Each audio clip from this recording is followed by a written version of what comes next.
તમે હેન્ડીકેપ છો એવું તમારા મમ્મી પપ્પાને ખ્યાલ ક્યારે આવ્યો? તો તમને સ્કૂલમાં આના એડમિશન મળી જતું હતું એ વખતે? બંને પગે બ્લડ આવતું હતું, ઘસણી ચાલતું, એટલે બાળકો ચીડવતા ને રસ્તા બી ધૂળવાળાને એવા હતા.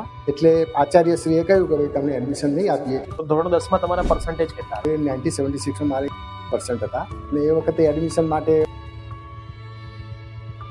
મેરેજ વખતે કઈ કઈ તકલીફો આવી? બંને પગે ઘસણી ચાલતા અને એક સામાન્ય કામ હતું. એટલે સમાજમાં લોકો બહુ સપોર્ટ ના કરતા, ભાઈ આને દીકરી આપીશું તો આ કઈ રીતે અમે કરી શકશે. 120 ઉપર સ્ટુડન્ટ મારા ડૉક્ટર છે. ગવર્મેન્ટમાં ક્લાસ 1 થી માંડી અને તલાટી, DYSP દરેક જગ્યાએ મારા ભણાયેલા સ્ટુડન્ટ. સરને પણ સમાજમાંથી ધિક્કારવામાં આવ્યા હતા. તમારા મગજમાં ક્યારે એવું ના થયું કે હું ફી લઈને ભણાવું? અત્યારે દરેક શિક્ષક ભણાવતો હોય છે. જે ફીનું ધોરણ જે વધુ છે, હવે એ ફીના ધોરણના કારણે શું થાય છે, મધ્યમ વર્ગના બાળકો એ લોકો આટલી ફી ના કરી શકે. એટલે પછી મારે એ વખત મનમાં તો હતું જ કે ભાઈ હું ડૉક્ટર નથી બન્યો, એન્જિનિયર નથી બન્યો, તો મારે કંઈક જીવનમાં કંઈક કરવું જોઈએ. આજના વિદ્યાર્થીઓ છે, નાની નાની વસ્તુ હિંમત હારી જતા હોય છે. ગર્લફ્રેન્ડ છોડીને જતી રહી, બોયફ્રેન્ડ છોડીને જતો રહ્યો. એમને સર આ જે શ્રમજીવી બાળકો છે એમનું થોડીક જીવન કેવું હોય છે, એ લોકો કેટલી તકલીફમાં ભણતા હોય છે, એ પણ તમે કહેશો આજના વ્યુઅરને, તો એ લોકો થોડા મોટિવેટ એમ.